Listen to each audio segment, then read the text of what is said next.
Amém. Queridos, abram as vossas Bíblias em Marcos capítulo 2, por gentileza. E Jean estava brincando, né? Eu canto como pastor Diogo.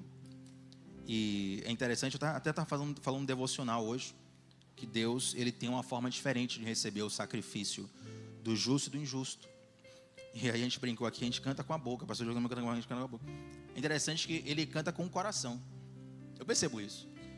E esse é um dos diferenciais, porque nenhum de nós é um cantor profissional, nenhum de nós aqui é o Whitney Houston, Michael Jackson. Nenhum de nós tem esse dom, sabe? Pelo menos, a não ser que a Anitta está aí no culto, não?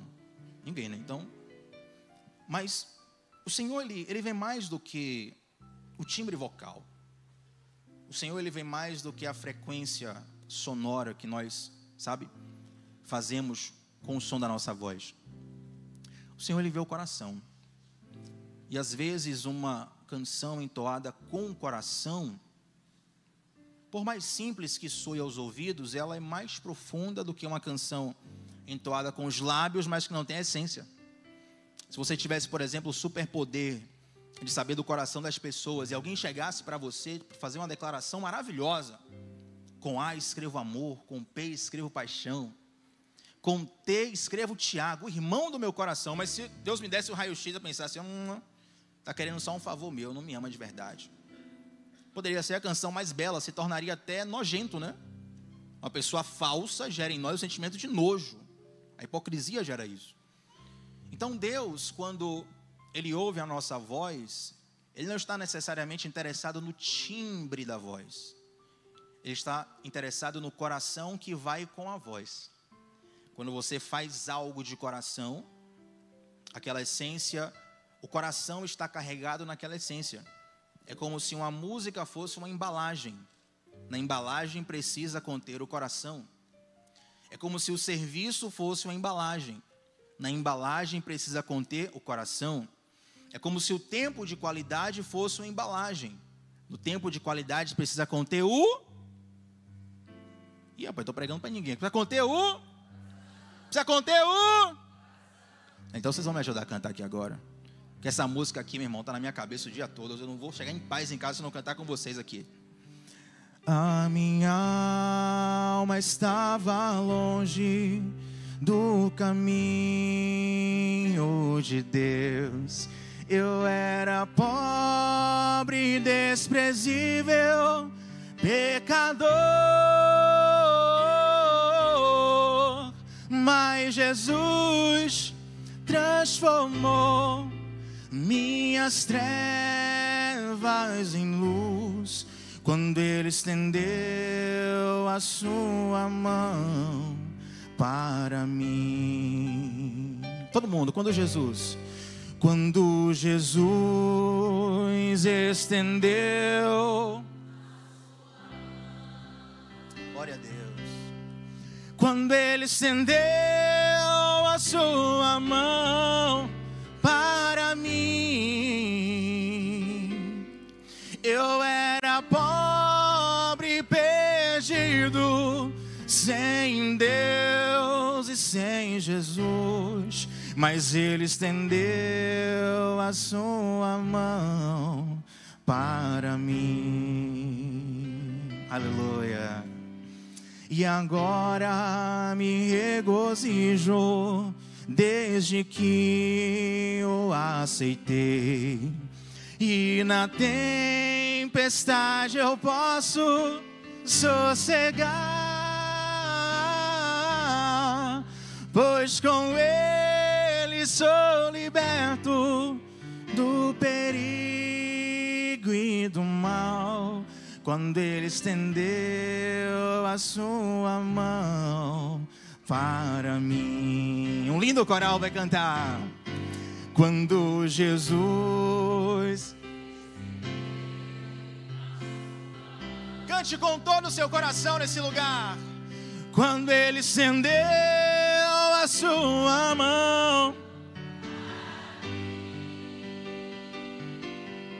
eu era pobre, perdido, sem Deus e sem Jesus, mas Ele estendeu a sua mão.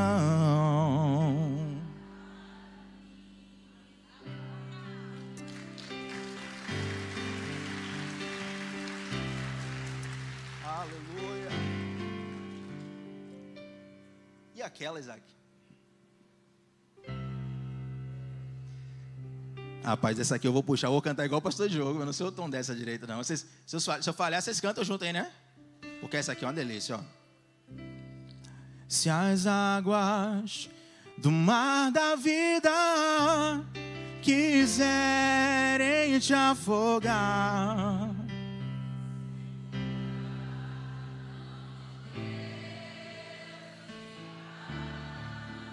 Ele está aqui nessa noite. Segura na mão de Deus, segura na mão de Deus.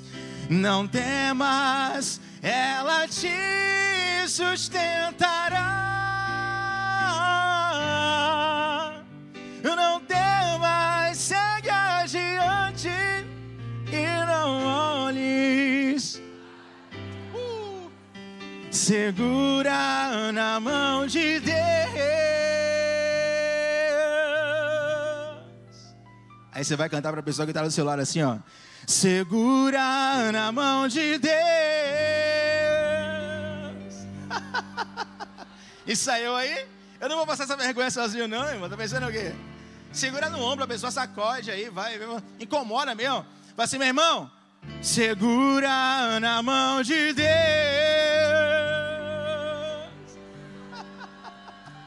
E vai.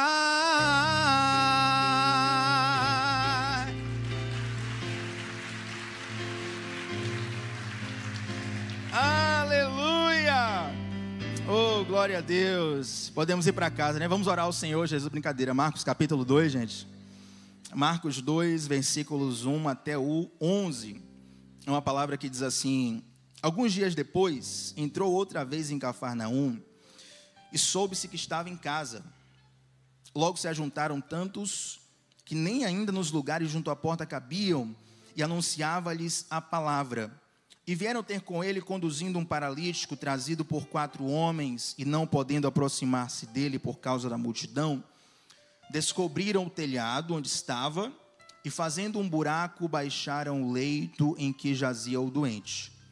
Jesus, vendo a fé deles, disse ao paralítico: filho, perdoados estão os teus pecados. E estavam ali assentados alguns dos escribas, que arrazoavam em seus corações: por que profere este assim blasfêmias? Quem pode perdoar pecados senão Deus? E Jesus, conhecendo logo em seu espírito que assim arrazoavam entre si, lhes disse: por que arrazoais sobre essas coisas em vossos corações? Essa expressão, gente, arrazoais, para quem não estiver familiarizado, eles estavam cogitando nos seus corações, tá? Só para quem não tem o costume dessa palavra um pouco mais difícil. Verso 9: o que é mais fácil dizer ao paralítico: estão perdoados os seus pecados? Ou dizer-lhe: levanta-te, toma o teu leito e anda? Ora, para que saibais que o Filho do Homem tem na terra poder para perdoar pecados, disse ao paralítico: a ti te digo, levanta-te, toma o teu leito e vai para a tua casa. Vamos ler o 12, vai terminar logo. E ele se levantou e tomando logo o leito, saiu na presença de todos, de sorte que todos se admiraram e glorificaram a Deus, dizendo: nunca vimos tal coisa. Só um momentinho aqui, gente. Maravilha. Hoje eu quero comentar com vocês sobre essa palavra. E ela é uma palavra, digamos, muito simples. A história contada aqui é uma história muito simples. Mas às vezes a gente confunde simplicidade com algo raso. Na verdade, a simplicidade, ela carrega em si muita profundidade. Então nós vamos aqui hoje conversar com o texto e conversar sobre o texto, amém? E você vai perceber que cada detalhe do texto tem um porquê, tem um sabor, tem um quê especial. Quando um grande chefe prepara um grande prato, e talvez ele seja famoso por tal prato, famoso pelo sabor daquele prato. Aquele prato carrega ali uma soma de sabores, tem ingredientes diferentes que vão dar o sabor final, correto? Então, dessa mesma forma, o texto tem ingredientes diferentes, e mais do que sabor, esse texto ele vai nutrir o seu coração. A palavra de Deus tem isso. Tem vários alimentos que são saborosos ao paladar, mas que não nutrem o nosso corpo. Tem outros que não são tão saborosos ao paladar, mas que trazem a nutrição. A palavra de Deus traz as duas coisas. Ela é saborosa, embora confronte, e ela também nutre o nosso coração. Mas o texto, a palavra de Deus, ela tem esse tempero, ela tem esse quê, ela tem esse detalhe. Quem estava aqui no domingo de manhã, o pastor pregou sobre baseado na genealogia de Jesus. Rapaz, o pastor começou a pregar Mateus e Adão gerou não sei quem, e Davi gerou não sei quem, que era filho de não sei quem, que não era... Ele leu rápido assim, né? E talvez alguns pensaram assim, rapaz, o que é que vai sair de um texto como esse, que fulano é filho de ciclano, é filho de beltrano, é filho de não sei quem? E foi uma das pregações mais profundas que eu já assisti em toda a minha vida.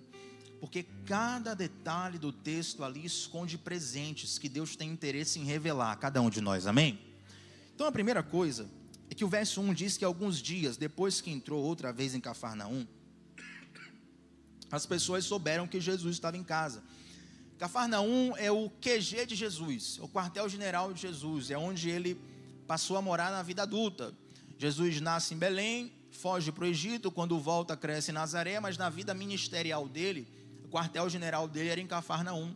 E Cafarnaum era uma cidade estratégica, porque ali em Cafarnaum havia uma rota comercial onde muitas pessoas chegavam e saíam, chegavam e saíam, chegavam e saíam. Isso inclusive ajuda para que os milagres de Jesus fossem levados aos quatro ventos. As pessoas viam os milagres acontecendo ali e elas acabavam levando essa fama de Jesus para outros lugares. Então Jesus saía de Cafarnaum, fazia uma turnê, fazia um roteiro, depois ele voltava para Cafarnaum. E ficou nessa aí muito tempo do ministério dele. E aqui em Marcos capítulo 2, versículo 1, está na altura onde Jesus está retornando de uma dessas turnês. Ele está retornando de uma dessas viagens missionárias. Falando turnê para você entender hoje, meu irmão. Mas, por exemplo, a Mício, o Ministério de Missões da Igreja, estava numa viagem missionária no final de semana passado. Então, eles saíram de Salvador, foram para um lugar específico, fizeram missões e retornaram. Jesus está retornando para Cafarnaum. E as pessoas ouviram falar que Jesus estava ali. E aquilo já foi motivo suficiente para tocar o coração daquelas pessoas e fazer com que elas se aglomerassem perto de Jesus. Eu oro para que Deus nos dê uma revelação, não é uma informação, é uma revelação, o entendimento de que a coisa mais preciosa que existe é a presença de Jesus. A gente se desespera quando falta a presença de bateria no celular. A gente se desespera quando falta o saldo na conta bancária. A gente se desespera quando falta a conexão de internet no Wi-Fi. Eu oro por uma geração que tenha um zelo em buscar a presença de Deus, que, entre aspas, sentir saudades de Deus. Por que entre aspas? Porque Deus é onipresente, amém? Mas embora sabendo que Deus é onipresente, eu quero sentir a presença de Deus. Tem aquela canção que diz assim, quem já pisou no Santo dos Santos em outro lugar não sabe viver. Eu tenho minhas ponderações sobre essa letra, mas de alguma forma o poeta está ali querendo dizer o seguinte, olha, o que você experimenta no Santo dos Santos, o que você experimenta desfrutando, sentindo a presença de Deus, nada nesse mundo pode lhe dar. Enquanto o teu coração ainda está mais apaixonado pelo teu time do que pela presença de Deus, você não conheceu a presença de Deus. Enquanto o teu coração está mais apaixonado pelo teu político do que por Jesus, do que pela presença de Deus, você não conheceu a presença de Deus. Enquanto no teu coração há um anseio maior por algo, talvez a pessoa amada, talvez alguém que você goste muito com todo o seu coração, mas você deseja mais aquela pessoa do que a presença de Deus, você ainda não conheceu a presença de Deus, porque o dia em que você conhecer, você vai perceber que nada nesse mundo se compara à presença de Deus. Agora, a presença de Deus não é algo só a ser sentido, porque nem sempre você vai ter um arrepio. As meninas estavam aqui cantando A Um Lugar, de Heloísa Rosa. Eu estava ali chorando, pedindo misericórdia. Eu pensei, Senhor, dá um alíviozinho só na presença ali, porque eu vou ter que dar os avisos daqui a pouco. Tem falado do mercado solidário. Eu cheguei aqui nos avisos aéreos. porque essa música me toca muito, o pessoal estava cantando, a presença de Deus ali, eu estava sentindo a presença. Mas tem momentos onde você não vai ter um arrepio, tem momentos onde você não vai ter uma lágrima, tem momentos onde você não vai ser impulsionado a sorrir, digamos assim, não vai ter algo sensorial, mas nesse momento, e algo que só os maduros conseguem desenvolver, e Deus quer desenvolver isso em nós, nós precisamos ter a consciência da presença. Eu não estou sentindo na minha pele, mas eu sei que Ele está aqui. Eu posso não estar emocionado nos meus olhos, nas minhas lágrimas, posso não estar com o coração acelerado, mas eu sei que Ele está aqui. A mesma ovelha que sabe que o pastor está com ela nos pastos verdejantes, também sabe que o pastor está com ela no vale da sombra da morte.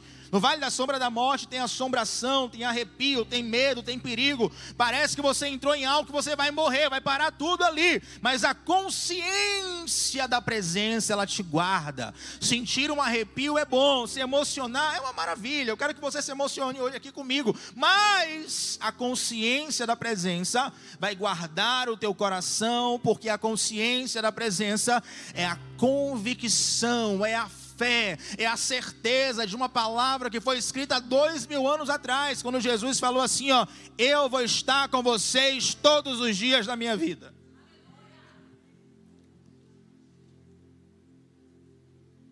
As pessoas se agitaram porque Jesus estava ali, e esse anseio precisa estar em nosso coração, esse desejo por estar com Jesus. E aí a Bíblia fala que Jesus, ele volta para Cafarnaum e ele está em casa. Interessante, né? Ele não voltou para Cafarnaum, ele não estava na sinagoga de Cafarnaum, ele não estava no congresso, a conferência Cafarnaum Team 2025, não. Ele não estava sabe? Ele estava em casa. Isso também ministra para a gente, porque a presença de Jesus não é algo para você sentir no templo. A melhor parte do culto, sabe qual é? É quando ele acaba. A melhor parte do culto é quando ele acaba. Porque agora você vai começar a colocar em prática aquilo que você aprendeu aqui. Culto é equivalente a um time de futebol, como se fosse um treino. Você treina no culto, você ouve uma palavra, você ouve uma direção, você ouve um ensinamento, você ora junto com os irmãos, você canta junto, isso é bênção. Mas culto, irmão, é 1h30 na semana. É muito pouco. Jesus não morreu numa cruz para você ter comunhão com Ele 1h30 na semana. O fato de Jesus estar em Cafarnaum, em casa, ministra que a presença de Jesus, ela quer entrar no nosso lar. Ela quer entrar onde nós estamos. Ela quer entrar no seu trabalho, ela quer entrar no seu consultório. Ela quer entrar, meu irmão, onde você estiver. A gente precisa ter essa consciência missional, de saber que pregação não é quando nós temos um microfone, ou quando nós temos um ouvido a nos escutar. Muitas vezes pregação é quando nós temos um olho a nos ver. Jesus estava em casa. E as pessoas começaram a chegar, começaram a se aglomerar. E aí o versículo 2 dizia assim: logo se ajuntaram tantos, que nem ainda nos lugares junto à porta cabiam, e anunciava-lhes a palavra. Começaram a chegar um monte de gente, um monte de gente, um monte de gente. A casa de Jesus ficou tão cheia, que já não dava nem para passar na porta. E Jesus lhes pregava a palavra. Note que a prioridade de Jesus é a palavra. A prioridade de Jesus é a palavra. Deixa eu gritar na sua alma que a prioridade de Jesus é a palavra. Na nossa vida a prioridade também precisa ser a palavra de Deus. Na nossa vida a prioridade precisa ser a revelação do Senhor através da sua palavra. Eu achei interessante um Reels que eu assisti hoje, e eu não quero fazer uma avaliação teológica desse Reels, tá? Mas interessante, um missionário africano, ele falou assim, ele não julga teologicamente, então enfim, eu só vi o Reels. Ele falou assim: os demônios que estão no Brasil, eles são mais poderosos que os demônios que estão na África. Aquele português angolano, né? Que é mais de Portugal do que de Brasil. Os demônios que estão no Brasil são mais poderosos do que os que estão na África. Aí o cara perguntou por quê? Porque os demônios de lá colocam a gente para orar, mas os daqui colocam os cristãos para ficarem confortáveis. Os demônios de lá a gente vai, eles colocam a gente para orar, jejuar, para buscar a presença de Deus. Mas é quase um americano aqui, né? Mas vocês estão entendendo, né? Não é mais ou menos assim, eu acho que assim fica um pouco melhor, acho que assim é um português mais perto. Enfim, aí o cara falou assim, mas aqui no Brasil parece que os demônios atuam e os cristãos começam a deixar de ler Bíblia, começam a deixar de orar, então os daqui são mais poderosos que os de lá. Eu não quero julgar teologicamente o que ele falou, até porque não é o caso aqui, mas o que ele fala tem muito sentido, porque alguns tipos de provações que a gente enfrenta nos levam para a presença de Deus, nos levam para clamar ao Senhor, nos levam para os pés do Senhor, mas muitas vezes a mordomia, o conforto da vida, essa vida onde a gente tem tudo muito fácil, vai nos afastando do Senhor. A gente deixa de colocar Deus em prioridade, afinal de contas eu não estou precisando de nada. Deus não é um caixa eletrônico. Um caixa eletrônico a gente só vai quando a gente está precisando de dinheiro. Ninguém fica ali dando bobeira no caixa eletrônico. Até porque no Brasil, né? Você sabe. Você vai no estado de muita necessidade. Ainda mais com um aplicativo hoje, Pix, tudo online. Meu irmão, Deus não é um caixa eletrônico. Ele nos convida para estar na presença dEle. Salmo 91 diz assim: aquele que habita no esconderijo do Altíssimo, à sombra do Onipotente. Todo mundo quer descansar, mas ninguém quer habitar na sombra do Onipotente. A sombra do Onipotente, esconderijo do Altíssimo, é algo para nós estarmos habitualmente. Habitar tem a ver com habitual. Quando a gente viaja e vai para uma pousada, aquela é a nossa localização ocasional, por ocasião da viagem. Quando a gente volta para casa, a gente volta para a nossa localização habitual. É onde você está costumeiramente, onde você está mais vezes do que em outros lugares. Aquele que permanece no Senhor é dia após dia, relacionamento, é o tempo todo ali, ó. Quando você encontra essa chave de relacionamento diário com o Senhor, a tua alma começa a descansar. Tiago, que mágica é essa? É porque o teu coração finalmente encontrou o lugar que ele procurava a vida inteira. O descanso que ele procurava em outras coisas, e essas outras coisas não conseguiam dar, quando você começa a habitar no esconderijo do Altíssimo, você começa a descansar. O descanso não é um prêmio para a habitação. O descanso é uma consequência, o descanso é um encaixe. O que teu coração procura está lá no esconderijo do Altíssimo. As pessoas se amontoaram ali, e é interessante que no versículo 3 diz assim: vieram ter com ele conduzindo um paralítico trazido por 4 homens, e não podendo aproximar-se dele por causa da multidão, descobriram o telhado onde estava. Aqui a história começa a ficar bastante interessante, interessantíssima, para dizer o mínimo. Porque, observe comigo, está tudo lotado, a casa de Jesus, não dá para passar nem na porta. Aí o texto começa a dizer que viu uns caras, e os caras estão trazendo um paralítico na maca. E os caras querem levar esse paralítico, obviamente, para ser curado por Jesus. Mas o ministério de Jesus fez tanto sucesso, estava tão cheio de pessoas, que o sucesso do ministério de Jesus foi naquele momento um empecilho para aquele paralítico. E claro, isso não é um defeito de Jesus, Jesus não tem defeitos. Mas cabe a ponderação. Porque muitas vezes o nosso sucesso passa a ser os nossos maiores obstáculos. Nosso maior sucesso passa a ser um perigo para a gente cair. Nosso maior sucesso passa a ser uma semente que, se nós não vigiarmos, vai tirar o nosso foco do objetivo.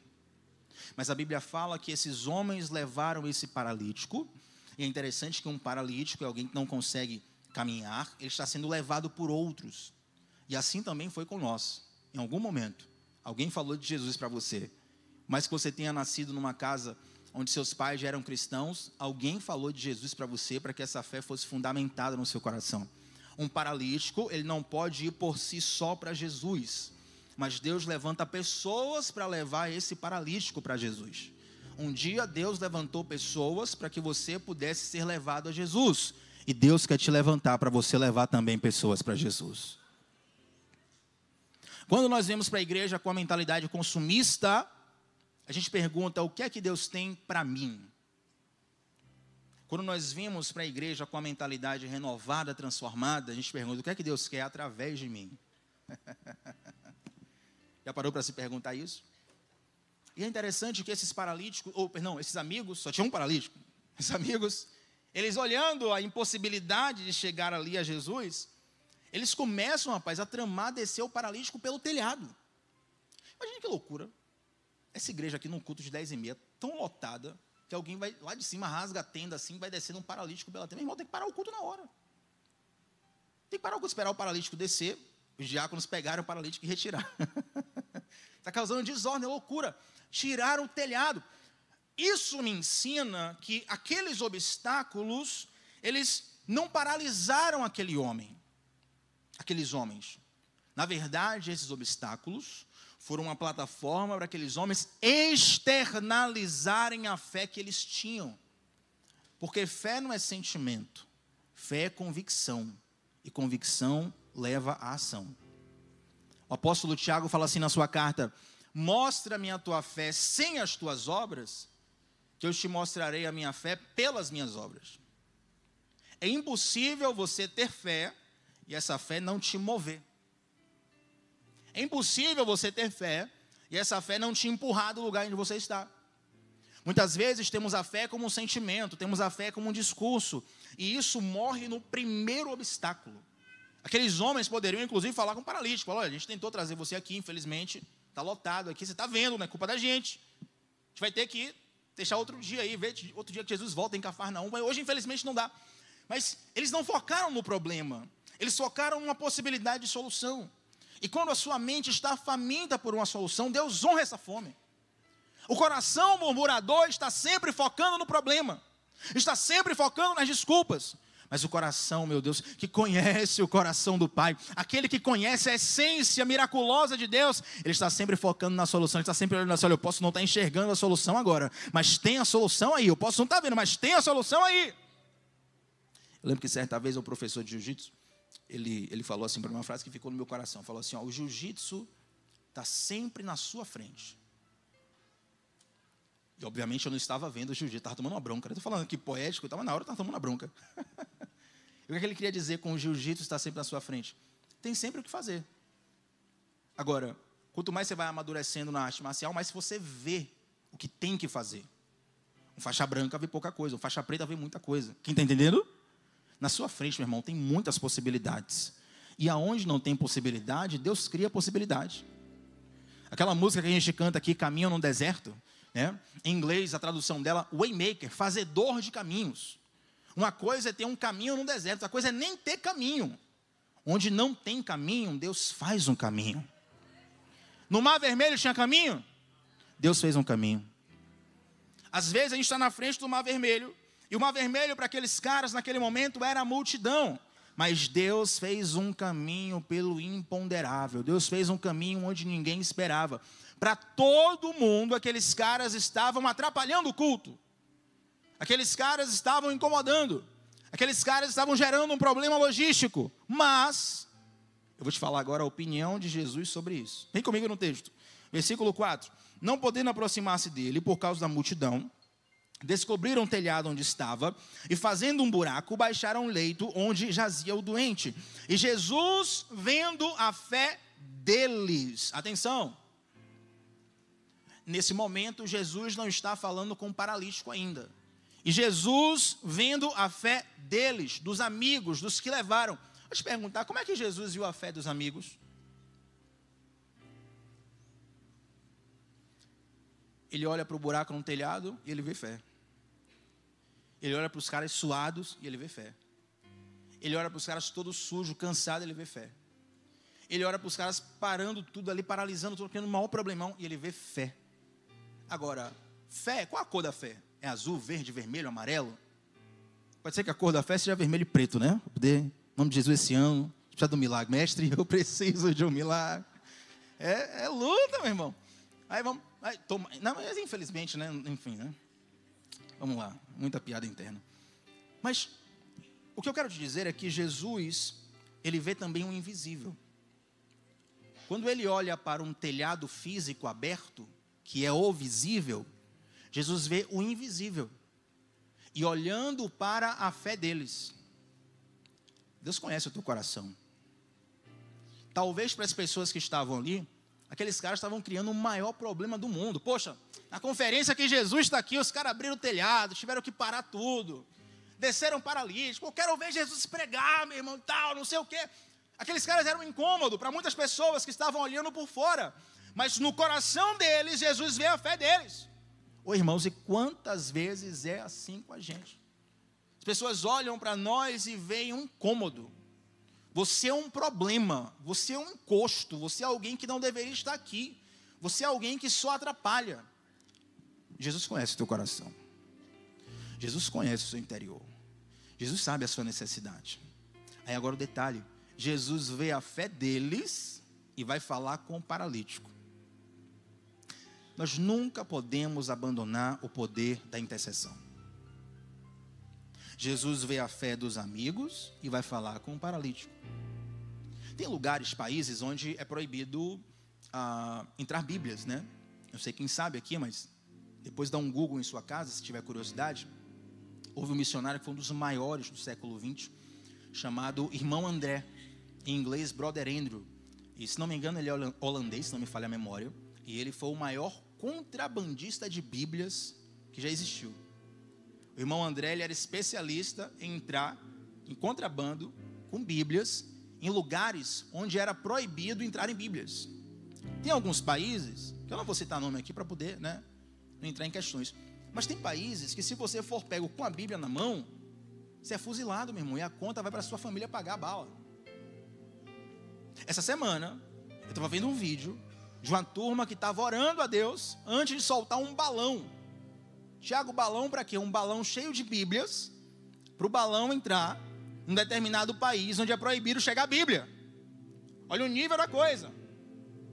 Mas podem impedir os nossos pés de entrar, mas nunca podem impedir a nossa oração de chegar. Talvez você precisa ter uma conversa com alguém, essa pessoa nem quer conversar com você. A tua mensagem no WhatsApp não vai chegar porque você te bloqueou. O problema não vai ser resolvido naquela hora porque a pessoa não quer te ouvir. Mas você pode falar com Deus, você pode orar, você pode apresentar ao Senhor. Tem pessoas que não querem ouvir falar de Jesus. Sai da minha frente, Tiago fulano de tal nunca vai se converter. A tua oração, a tua intercessão tem muito poder. E Jesus, vendo a fé deles, falou ao paralítico. Sabe qual é a maior modalidade de conversão que está tendo no Oriente Médio? O maior tipo de conversão que acontece? Através de sonhos. Os caras se convertem e testemunham. Um homem de branco apareceu para mim em sonho e pregou o evangelho para mim. Impediram os missionários de irem para lá. Os missionários começaram a orar e Jesus foi lá em sonho e pregou para a pessoa, meu irmão. Censura o sonho aí também, vai, cabeção. E pessoas vão se entregando a Jesus porque não há barreiras para a intercessão. O inferno quer que você descredibilize a intercessão. Vai perguntar ali, ó, Vânia, Joana, pessoal do Ministério da Intercessão, quantos e quantos testemunhos que já surgiram daquele cantinho ali do lado da bateria depois do culto. Orações e orações, intercessões e sementes. Eu vou mais longe, você que está aqui hoje, você é fruto de oração, eu tenho certeza disso sem nem te conhecer. Você é fruto de oração, mas hoje é para Deus te levantar como um semeador de oração. Você se colocar na brecha por alguém, se colocar na brecha por sua família, se colocar na brecha por uma causa, por algo que vá além de si mesmo, mais do que orar. Deus, me dá um carro, me dá uma casa, me dá uma pessoa para casar, me dá um trabalho, me dá um salário melhor. Meu irmão, começa a ajoelhar diante do Senhor por vidas, por almas, por uma causa maior, e você vai ser um instrumento de Deus para a salvação de muitos. Aí Jesus olha para o paralítico, versículo 5, e fala assim, ó, filho. Até o momento, o paralítico está sendo chamado de paralítico. E o paralítico isso, e o paralítico aquilo, os amigos do paralítico, os amigos do paralítico. Ele é paralítico. O centro é o paralítico, ele é definido pela doença. Mas a primeira interação de Jesus dele é tocando na identidade dele. Filho, pertencimento. Jesus não olha ele através da ótica da doença dele. Jesus olha ele através de uma nova identidade. Tem uma frase do pastor Paulo Borges que eu assisti esses dias. Ele falou algo muito interessante. Ele disse assim: o evangelho não é um regulador de comportamentos. O evangelho é um transformador de identidades. Parece um pouco difícil, né? Mas deixa eu simplificar para você. O evangelho não é uma lista de certo e errado, onde você luta para fazer o certo e fica morrendo de vontade de fazer o errado. Não, isso não é evangelho. Isso é religião. Isso é dogma. Funciona até um certo ponto, depois só tragédia. O evangelho é um transformador de identidade. 2 Coríntios capítulo 5, versículo 17: se alguém está em Cristo, é nova criatura. As coisas velhas se passaram e eis que tudo se fez novo. Cristo nos deu uma nova identidade. Muitos de nós chegamos para Jesus como paralíticos, se não físicos, mas paralíticos espirituais, com a vida espiritual paralisada, com a vida espiritual aterrorizada, com todo o estigma que a vida nos deu. Jesus olha para nós e nos chama de filho. É impressionante. E quando Jesus começa a tocar na identidade, Jesus fala assim, ó, versículo 5, perdão: filho, perdoados estão os teus pecados. Olha que interessante, aqui a gente caminha para o final. Mas quem está gostando, diga amém. Glória a Deus. Quem fica comigo aqui até meia-noite, irmão? Até meia-noite. Quem fica comigo aqui até meia-noite? Rapaz, o pessoal não fica nada, velho. A galera mente mesmo, Isaac. O pessoal não aprende, velho. Brincadeira, irmãos. Quando Jesus fala assim, ó, filho, perdoados estão os seus pecados, vamos combinar aqui, ele não foi ali para pedir o perdão dos pecados, né? Vou falar baixo. Ele tipo, paralítico, né? A gente vê que não foi. Ele diz, perdoa, valeu, show de bola. Tira uma selfie aqui, assinado Jesus. Me marca lá no Instagram. Ele queria ser curado. Essa expressão, perdoados estão os seus pecados, soa inicialmente como algo frustrante. Mas observe que Jesus vê o que a gente não vê. Jesus enxerga necessidades que você não enxerga. 99% das pessoas encontraram Jesus no momento de crise. E a crise tem esse poder de nos aproximar de Deus. Tiago, eu vim aqui porque o meu casamento estava em crise. Eu vim aqui por causa de uma enfermidade. Primeira vez que eu encontrei Jesus, a situação estava tudo acabado em minha vida. E a crise vai lá e faz você se encontrar com Jesus. Mas, embora a nossa prioridade seja curar as coisas externas, a prioridade de Jesus é curar as nossas enfermidades internas. Embora as nossas prioridades sejam resolver os problemas temporais, a prioridade de Jesus é resolver os nossos problemas eternos. Embora a nossa prioridade seja pagar os boletos mensais dessa terra, a prioridade de Jesus era pagar o débito espiritual que nada nesse mundo poderia pagar. Então, quando nós olhamos com os olhos da carne, da carnalidade, para perdoados estão os seus pecados, parece meio Jesus meio que saindo, sabe? Se escanteando assim, ó, Deus abençoe, viu? Parabéns, show de bola, boa noite, viu? Tamo juntos. O culto que vem, você volta aqui, vai dar, ó, a gente vai remover o telhado aqui, vai ter uma entrada aérea só para você. Não. Filho, perdoados estão os seus pecados. Eu estou resolvendo o teu problema por dentro. Gente, pode ser uma coisa? Muita gente vai viver com a saúde completa essa vida e vai para o inferno. Muita gente vai viver essa vida completa com a conta cheia e vai para o inferno. Muita gente vai ser elogiado pela beleza física a vida inteira e vai para o inferno. Quando você começa a perceber o que de fato é prioridade, você para de correr atrás do vento e perceber que Jesus te oferece o que ninguém pode te oferecer. Aí a Bíblia fala que aqueles escribas, os fariseus, eles estavam ali, olha que interessante, gente, versículo 6, estavam ali assentados alguns dos escribas. Verso 6, tem como jogar aqui na projeção, que eu quero chamar a atenção para algo muito interessante. Estavam ali assentados, olha só, estavam ali assentados alguns dos escribas que arrazoavam em seus corações, dizendo, vamos lá, nós temos aqui um contraste de figuras. Figura A, um conjunto de amigos que subiu no telhado da casa, destelhou a casa e desceu um paralítico no meio do culto. Os caras estão sujos, suados, cansados. E nós temos do outro lado escribas e fariseus sentados. Aí vamos lá, claro, você está sentado aqui, você não é escriba nem fariseu. Eu estou em pé porque eu estou pregando hoje, mas quando eu assisto a pregação eu também fico sentado. A questão não é a postura do corpo, mas há um jogo aqui de palavras em relação ao posicionamento do coração. Porque esses escribas e fariseus não estavam assentados como, por exemplo, Maria aos pés de Jesus, derramando perfume nos pés, não. Eles estavam ali só julgando, avaliando. Deixa eu ver aqui essa pregação. Quero encontrar um erro aqui, vou cancelar Jesus. Eles queriam o tempo todo encontrar um erro na pregação de Jesus.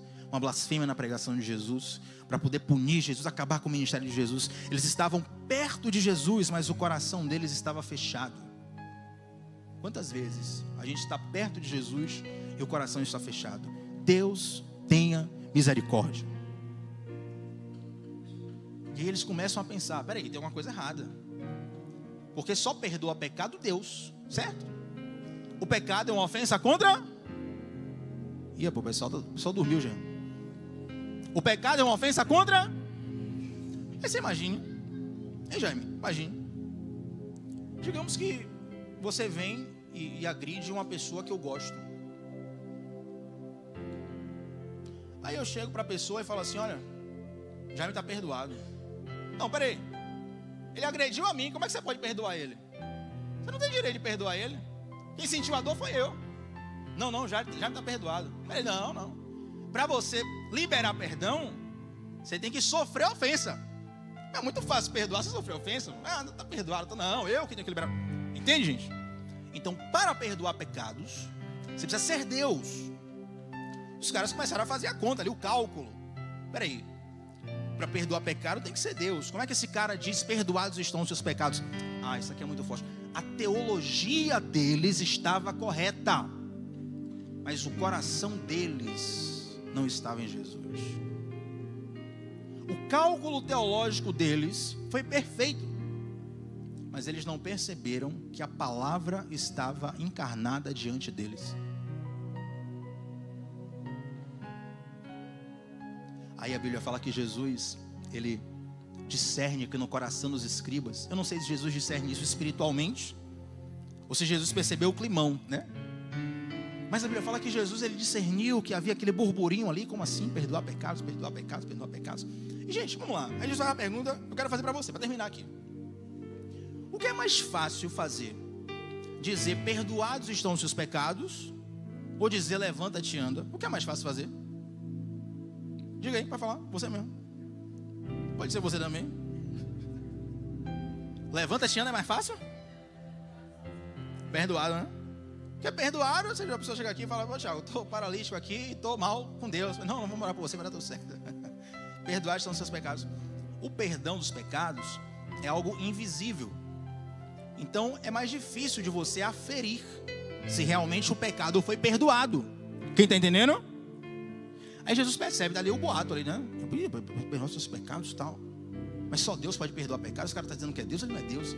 Aí Jesus fala assim, ó, para que vocês vejam que o Filho do Homem é capaz de perdoar pecados, para que vocês vejam que eu posso tocar no invisível, eu vou lhes dar um sinal visível.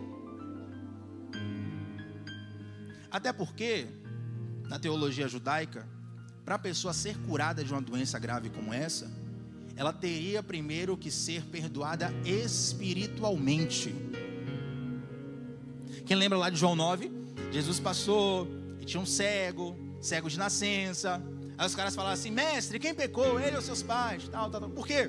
Porque havia uma conexão entre pecado e doença.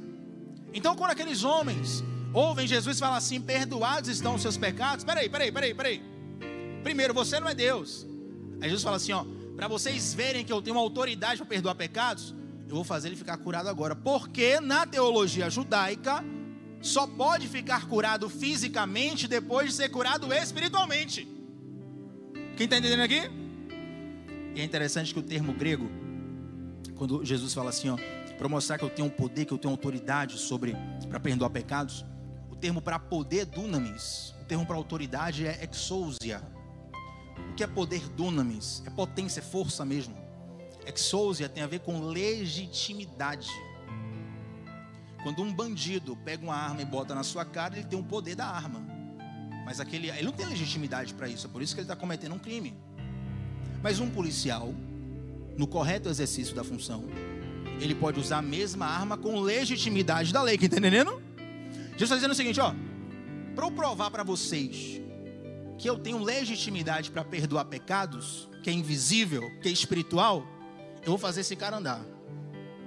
Para a gente às vezes é difícil perceber isso, mas para os judeus daquela época era o seguinte, ó, se o cara levantar e andar agora, esse profeta é Deus. Mas também se o cara não andar, não levantar e não andar, é blasfêmia, a gente vai pegar ele agora vai pegar ele no flagra. Aí Jesus pergunta. Agora que vocês entenderam todo o contexto, eu vou perguntar de novo. O que é mais fácil dizer? Perdoados estão os seus pecados? Ou levanta-te e anda? Aí o pessoal ficou assim e tal, né? Ih, o que vai acontecer agora e tal? Para provar que eu tenho autoridade para perdoar pecados, agora eu digo para ele, levanta-te e anda. Meu irmão, essa é a hora que você dá pause no filme. Quem é da época do DVD? Época do DVD. Rapaz, que igreja velha. Você só tem velho nessa igreja, misericórdia. Você pegou o DVD, Jean? Você pegou o DVD, Jean? Mas tu é velho também, tu pegou o VHS, Jean? Ah, no interior, rapaz. Não critica o interior não, cuidado, velho. Esse é no interior. Mas, gente, na época do VHS, o DVD, hoje é agora de Netflix, de não sei o quê, de essa galera raiz, Nutella e tal, entendeu? A galera dos coroas aqui, os coroas, gente, eu e você. Aí é essa hora que você dá o pause. Dá o pause na história e vê a situação, a cena.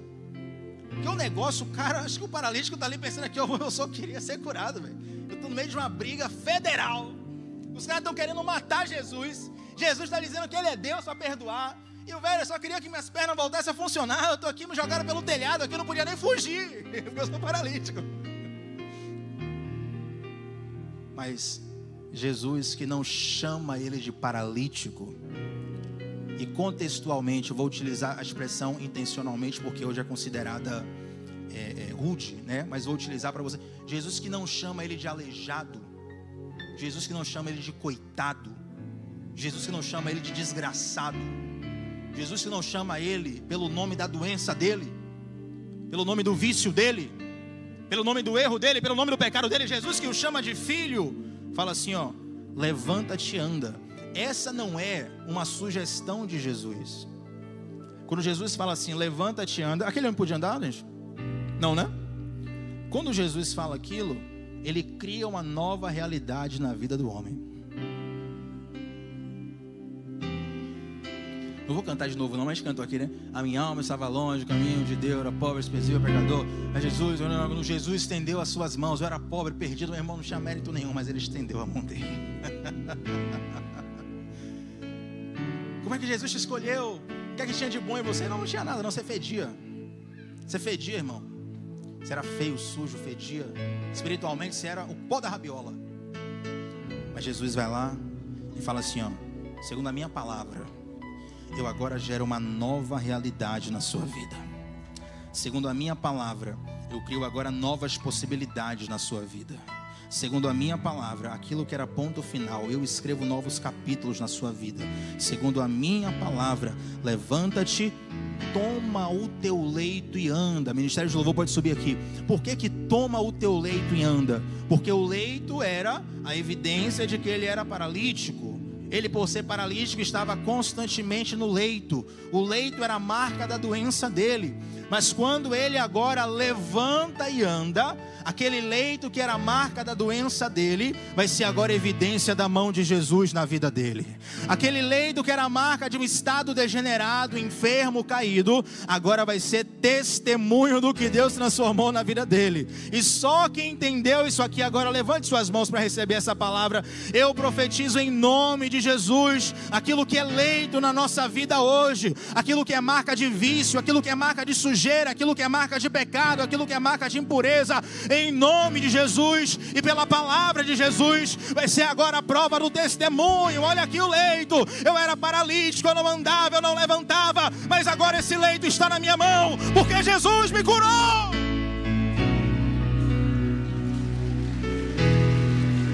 Fique de pé onde você está. Aleluia. Aleluia. Aleluia.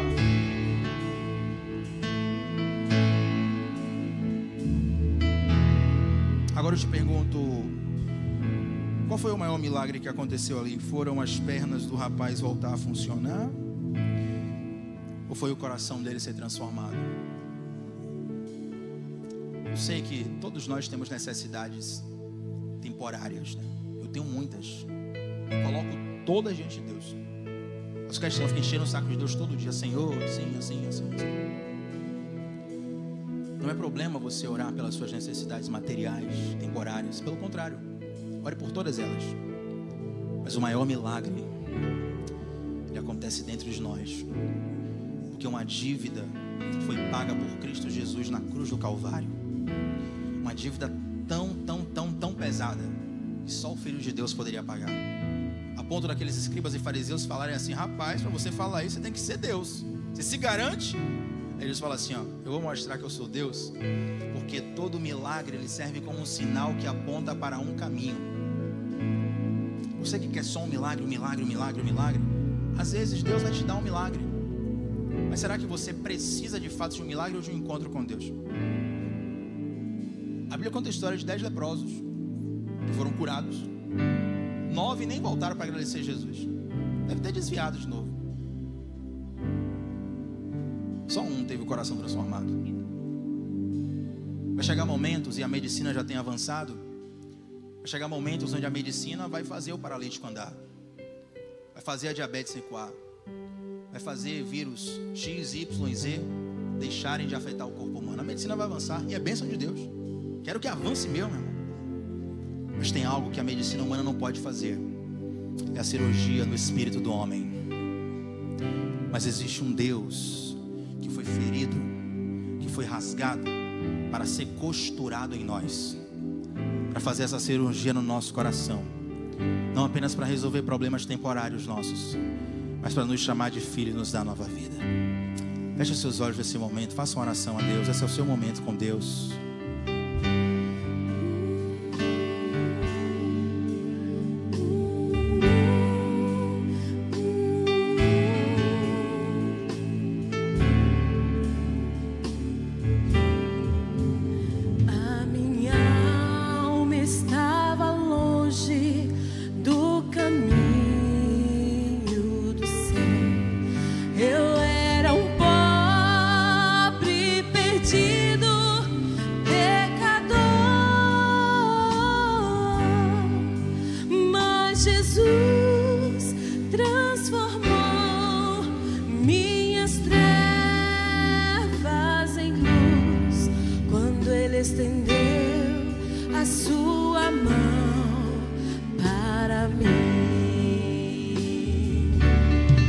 Quando Jesus estendeu a sua mão, quando Ele estendeu a sua mão para mim, eu era um pobre perdido, sem Deus, sem Jesus. Quando Ele estendeu a sua mão para mim. A mão do Senhor está estendida nessa noite para curar e para salvar. Já vamos terminar o culto nessa noite. Eu gostaria de fazer uma pergunta. Tem alguém aqui que nunca fez uma aliança com Jesus pública e quer fazer nessa noite? Se sim, faça um sinal com a sua mão assim, nós vamos orar por você. Tem alguém aqui nesse lugar que quer fazer essa aliança pública com Jesus? Levante sua mão, nós vamos orar por você. Tem alguém? Uma pessoa ali, louvado seja o nome de Jesus. Tem mais alguém nesse lugar? Não perca essa chance. Tem outra pessoa ali, santo seja o nome do Senhor. Tem mais alguém? Louvado seja o nome de Jesus. Louvado seja o nome de Jesus. Feche os seus olhos. Feche os seus olhos. Você que levantou sua mão, vem aqui à frente rapidinho, rapidinho, rapidinho. Você que levantou sua mão, vem aqui à frente rapidinho. A igreja levanta as mãos assim em sinal de abençoar.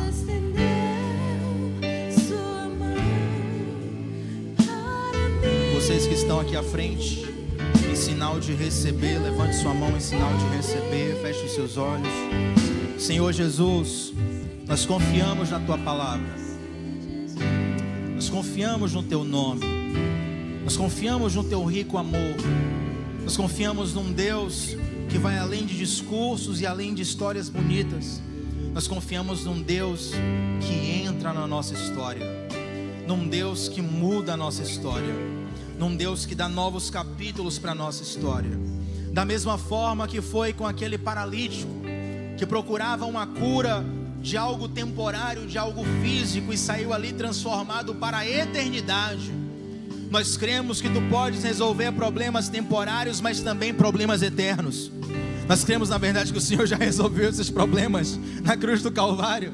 E aqui estão estes que creem no Teu Evangelho, que creem no Teu nome. E nós, como igreja, abençoamos eles. Nós, como igreja, quebramos toda maldição sobre eles. Quebramos toda a corrente que há na história deles. Na autoridade do nome de Jesus, declaramos o sangue do Cordeiro sobre a vida deles. Que, Pai, assim como aquele paralítico pegou aquela maca, levantou e andou, aquilo que era marca de vergonha na vida de qualquer um de nós, que pelo Teu poder, o Teu milagre, a Tua transformação se torne uma marca de testemunho, uma marca de glória, uma marca do Seu amor. E quem crê nisso diz: aplauda o nome do Senhor Jesus nesse lugar.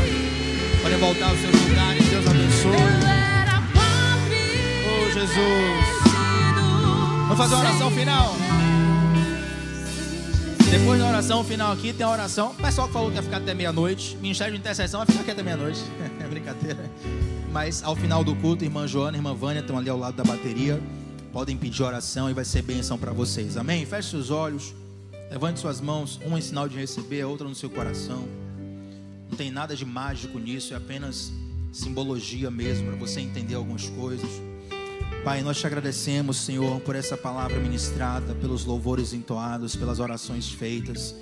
Nós cremos que o Senhor liderou tudo aqui nesse lugar.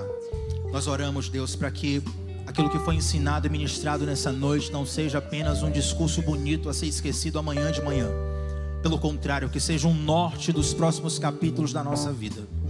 Nós sabemos, Deus, que há pessoas que já têm aliança contigo, mas que estão paralisadas em alguma área da vida. Se sentem paralíticos, não conseguem se mover, não conseguem avançar. A estes nós também declaramos o Teu poder miraculoso, Senhor Deus. Seja na parte profissional, empresarial, sentimental, emocional, familiar, qualquer área que seja. O Senhor é suficiente para alcançar todas elas, transformar todas elas. E, meu Deus, que hoje aquilo que é nosso leito, amanhã seja nosso testemunho. Nós te agradecemos por tudo que o Senhor fez, faz e fará na nossa vida, em nome de Jesus.